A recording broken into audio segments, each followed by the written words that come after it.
বিসমিল্লাহির রহমানির রহিম।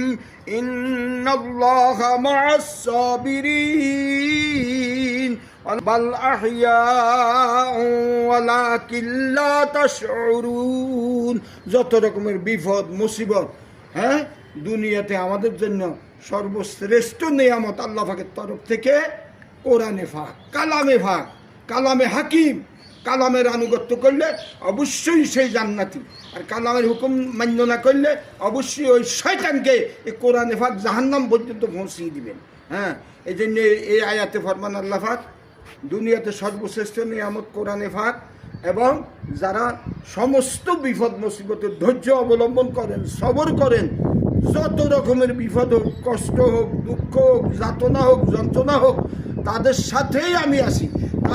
তাদের উপর আমার সাহায্য, রহমত অহরহ নাজিল হবে ইনশাআল্লাহুল আজিজ। আমিন।